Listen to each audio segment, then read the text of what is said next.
Welcome, everyone, to another episode of Creating Wealth with the one and only Robert Allen. How are you doing, Rob? Oh, awesome. Let's create some wealth today. Oh, yes, today. Yeah. I guarantee that by the time we're done, every single person on this call will be wealthy.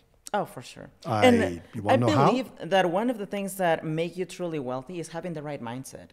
And I believe that you agree on that as well. So one of the questions that we got is, how can you find your true purpose in life? Like, how do you find your talent, let's say?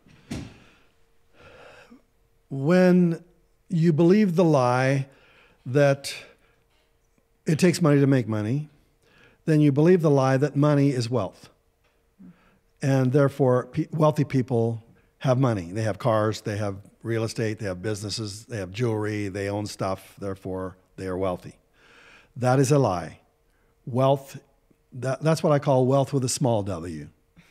Wealth with a capital W is realizing that none of those assets, those physical things, came out of having the money. It all started with an idea. It started with something inside you. It started with what I call wealth with a capital W. That's your resources inside you. You become resourceful, as Tony Robbins would call it. In other words, I don't need the resources. I need to be resourceful. I need to find the solutions that can be. To buy the real estate, for example, without having the resources myself. So the first part of mindset is realizing that if you have a dream, a big enough dream and a big enough drive, that you can get whatever you want in this life. So that's the first basis part. And now I'm going to take it to the next step is, what kind of wealth do you want to create? Because usually there's going to be a vehicle that'll get you there. And a vehicle will be real estate as a vehicle, business as a vehicle, having a job as a vehicle, having enough money to survive. Yeah, making some money for real. That's nice. You need a vehicle. Now, 85% of the people in America are employees. And therefore, the vehicle they chose was having a job. And they're happy to make small, slow money over a 50-year period of time. And they're happy with giving up their security to be able to sell their life for security, if they're that word. About 15% of us, probably you, if you're listening to this, more than likely you're an entrepreneur. And you're 1 in 7 of us are entrepreneurs. And we want freedom.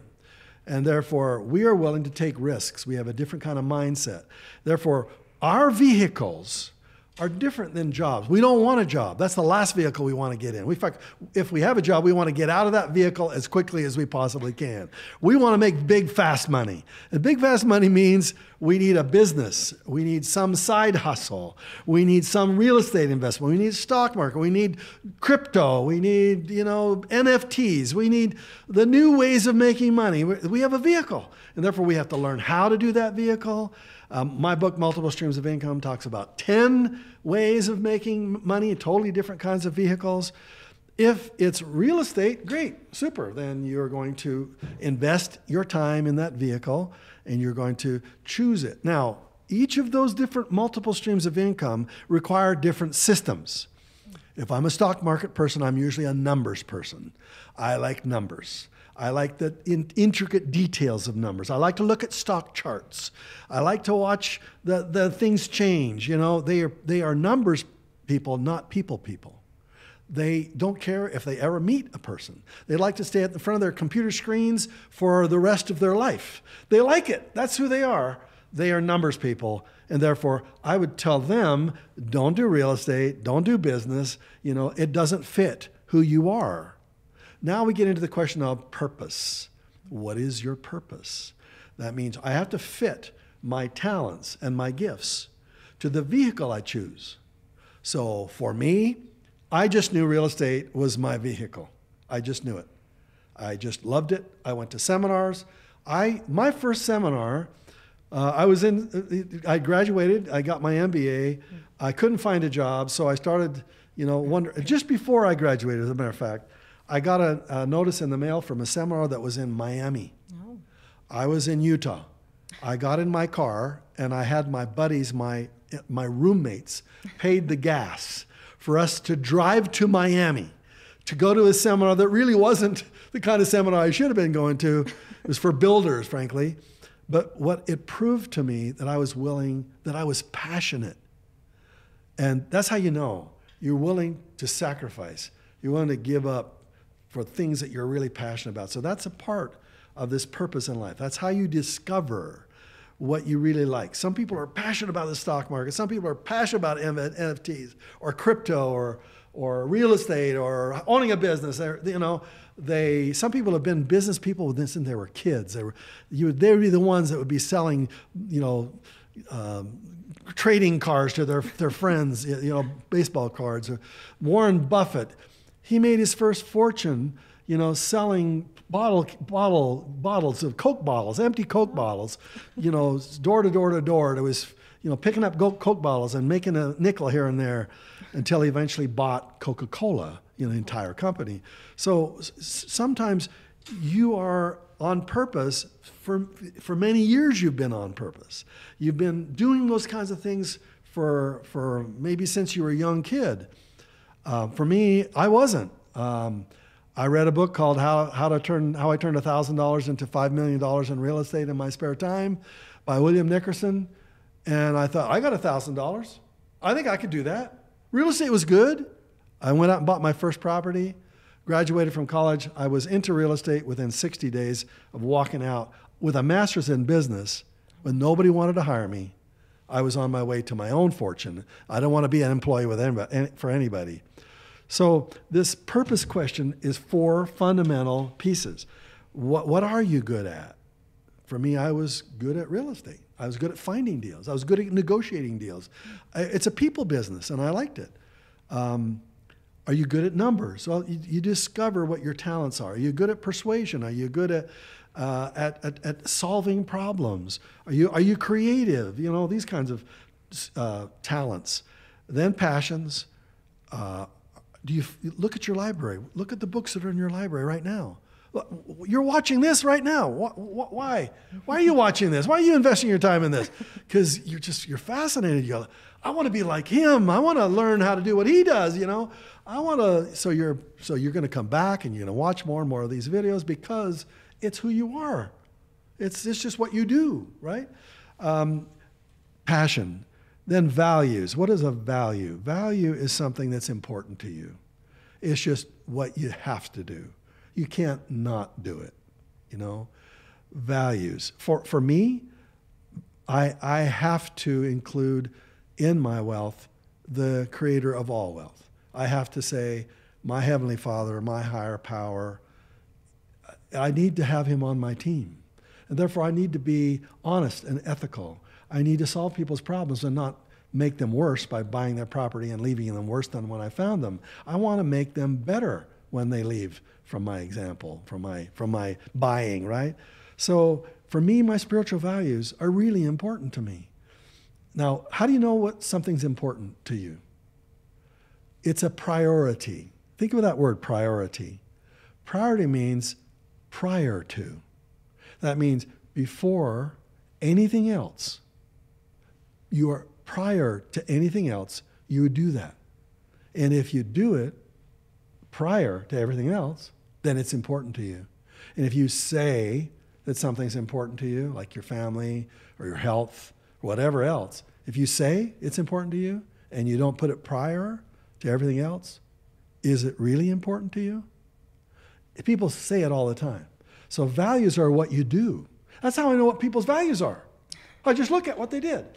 You are the result of the values you have invested in for for the previous part of your life. Whatever your thinking was, the seeds you thought are now evidenced in the life you're now living. And if you thought the poverty thoughts and you're now broke, you were thinking poverty thoughts. You were planting poverty seeds. And therefore, obviously, wealth wasn't important to you. You didn't put it prior. You let fear come first. And therefore, if you thought fear first, you got fear. Because whatever you think, whatever you do first, you get. And therefore, you have to be a kind of person who dreams first, who dreams big first. And it's important enough to you that you do it every day, right? So whatever your values are evidenced in the way you live your life, right? And therefore, those 3 combinations of values, passions and talents combine into the center part of what your destiny is. So I discovered that destiny much later than you would have thought. I was passionate about real estate. I was out there buying property. I was on fire. I did it, you know. But what changed it for me was when somebody came up to me and said, "Robert, your book changed my life." And I go, "How could that be?" And they go, "My children are now being raised in better schools, better homes. They have better opportunities. They have better friends. Thank you." And I had never thought of that before. It just never dawned on me. I was so focused on my dreams that I didn't realize that if they did what I was telling them to do, they would get their dreams too.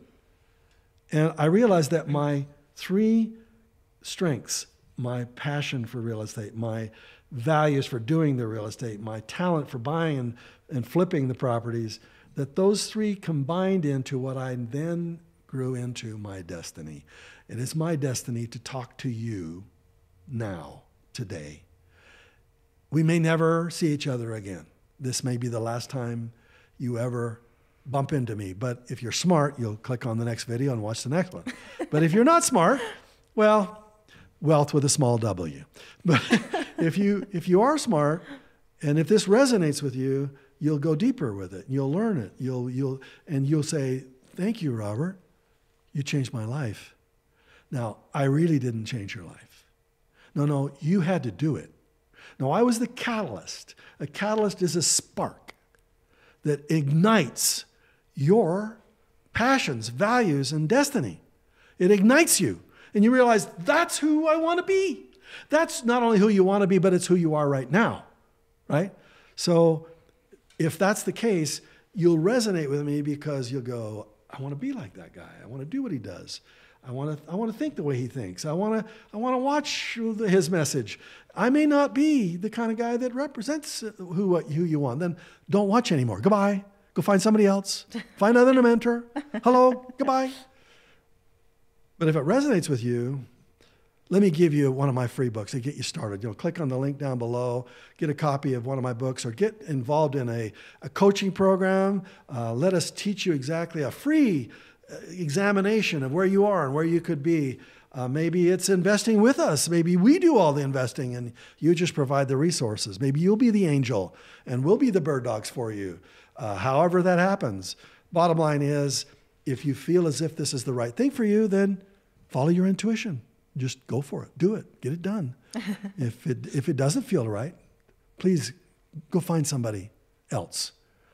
And I feel like it's really important to know that you are truly a mentor to all of us. I remember watching a few of your videos later, like really early on my real estate investments as well. And I thought, yes, there is a better way. Thank you for showing us that. So, well, it may not be a better way, but it's another way. Yeah, a different way than the typical one that we usually get taught. You know, like I feel like society always tells us, "Oh yeah, you have to go to college. Then after you graduate, you have to submit yourself to a job and just deal with your boss every single day and be just a worker. That's it." But you always teaches us that we can be more. So yes. Tell us, what are some of the tips that you can give us so we can escape from that mentality of just following society? This simple quote: "You must make your dreams more real than your fears." Oh. So if you're afraid, have any fear at all, and there are 5 kind of fears. Fear of, it spells the word fears. Fears of failure. Most people are afraid to fail. Fear of embarrassment. Fear of abandonment. Fear of rejection. Fear of success. Those are the 5 big fears. If you have any one of those, it's slowing you down. It's like a weight on your back. You'll never get where you want to go carrying that weight. You can't climb the mountains with that kind of weight on you. You need to drop it. Right now, you get rid of those fears. And the way you do that easily is because fears and dreams cannot exist in the same mind. And right now, most people's minds are flooded with fears. And therefore, when I throw out things like, you could be financially free, you could be a millionaire, you could buy a lot of real estate with no money down, because they're flooded with fear, even the thought gets killed inside a mind filled with fear. Therefore, you have to learn how to make your dreams more real than your fears. So fears are real. Fears, when you think of a fear, your palms start to sweat, your heart starts to pound, your brain goes blank. You're afraid. Therefore, you're not thinking at your best. You're not the best kind of presentation to the world. They can see the fear on your face. That's not good, especially as a real estate investor. You have to now go out into the future and imagine that you're a successful real estate investor. You bought, how many properties do you want 5 years from now? 10, 20, 30, 50, 100? Imagine that.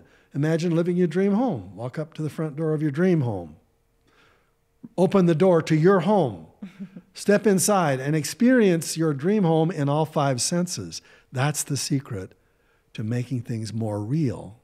When you make them real, it means you're experiencing them. You're tasting, smelling, touching, feeling, hearing them in all 5 senses. You smell the flowers. You smell the food cooking in the kitchen that the chef is being prepared for you. Oh. You go into the kitchen, you put a taste of that on the tip of your tongue. You hear the fireplace, you hear the ocean, you hear the wind, you hear the golf course. What do you hear throughout your home? You hear the laughter, you hear it, you experience it, you feel it, you experience it in all 5 senses. And now, 5 years in the future, up the top of that mountain you've climbed, you look back to where you are now. And you go, how do I get him or her up here? I need to make them believe that they can get here. So you give them a little hint. Just imagine every day. And therefore, since fears and dreams cannot exist in the same space, if you're a dreamer, it may seem like craziness to your friends. Your friends think you're crazy because they're stuck in a world of fear. They can't even imagine the dreams you have for yourself. Therefore, don't let your friends talk you out of your dreams. That's silly. Just don't even have to tell them. Go find a new group of friends who think like you think. Network with them. Network with us. Network with me. Frankly, let us take you into a world that is real. You can see it all over the place. You're driving down the street. You can see people driving better cars than you. You can see people living in better houses than you. You can see people drive better clothes than you. All the evidence is all around you. These wealthy people are everywhere. And you've not been able to get there because you're assuming that you got to be rich to be. Your parents have got to leave you a fortune, or you got to marry some person who's got a lot more money than you. Got to win the lottery. All of that is ridiculousness. You can create wealth right from where you are, from bankruptcy. I did. Made it all, lost it all. Got a bankruptcy. Terrible, horrible, awful. Not fun. 5 years later, I had paid it off. I was back on top again. You give a poor person $1 million, they'll lose it and never know how they made it. You give a rich person $1 million and they lose it. 5 years later, they'll have it all back again, and everybody else's money too, because we know how to do it. We just have done it. So, how's that for a long answer to your question? No, and that for sure gives us a better perspective of what we should expect of our destiny to be. Especially because you were mentioning about how a rich person, even though it's bankrupt, can go back into being rich. Because I feel like the money wasn't their wealth. Right. It was their mindset. It's the mindset. It's like, do you want to make it again? Sure. Is it painful? Of course. Do you feel terrible for making so many stupid mistakes? Yes, of course. But if the dream is still there and it's more real than your fear, the dream is going to grow. It'll grow. You'll grow into your dream. That's amazing. And I was also looking at a few of the questions that we got on social media. Yeah. That some people were asking, how do you figure out what your dream truly is? That's a great question. I always wanted to be a millionaire. As soon as I read that book, Think and Grow Rich, I thought, I can do this. I can think. I can grow rich. Why did I want to be a millionaire? Frankly, I have no idea. I think it was because my dad was an employee, but my grandfather was an entrepreneur. My dad worked during the Depression, had a job, security, worked until he was 65, got his gold watch. I saw as a model in my life my dad. And therefore, I thought, let's go become an employee. I'll become vice president of some company somewhere. But my grandfather that's where I got the DNA. And my grandfather was a great entrepreneur. He owned a grocery store in our little town, and it still exists to this day, 100 years after he started it. He was the entrepreneur, and those were the genes I had. And I just wanted to be a millionaire. I just did. I was kind of embarrassed about that, to tell you the truth. I belonged to a church that's very Christian-oriented, and sometimes the people in my church they really didn't get me, you know, because 1 in 7 of us are entrepreneurs, and we just think differently. And I felt guilty about that for the longest time, until I finally realized, you know what? This is who I am. This is what I do. Show me an opportunity. I want to maximize it. I don't want security. I want safety. I want freedom. That's what I want. I want freedom. Give me freedom, and let me risk for it. Let me work hard at it. And so, everybody has those opportunities inside them. Which are you? Are you an employee or an entrepreneur? Can you still make $1 million if you're an employee? Sure. You can put money away in your 401k, retire rich. You can, absolutely. It just take you 50 years. If you don't have a dream, then I want you to imagine, what would life be like if you were living an ideal lifestyle? Where would you live? There are 7 questions. Where would you live? Who would live there with you? How much of it how big is the house? How much money are you making? How much? Where is it? Why do you want that kind of a dream? Why do you want that dream? Why did I want a nicer house? I want a nicer house. Should see some of the homes we've lived in. Magnificent homes. Because I wanted it. That's what I wanted. How are you going to get that? That's the weakest question. It's what vehicle are you going to use to get you there? You need to ask those other questions first. Why do you want to be successful? Why is that important to you? Why are you willing to do whatever it takes to get it? Why are you willing to sacrifice? And that's what investment means. Investment means to sacrifice. That means to stop buying something and buy something else that has a long-term future. That's what investing means. Therefore, you have to sacrifice your current life for something you want in the future, meaning you're going to make your life today worse so you can have a better future. You're going to sacrifice, right? So that's how you know. So the question I want to ask you is, what is your dream? And if you don't have a dream, oh my gosh, go buy a magazine and look at all these magazines. Buy one. Look at all the pictures in a magazine. Or just go online. Until you find something you say, yeah, I think I'd like that.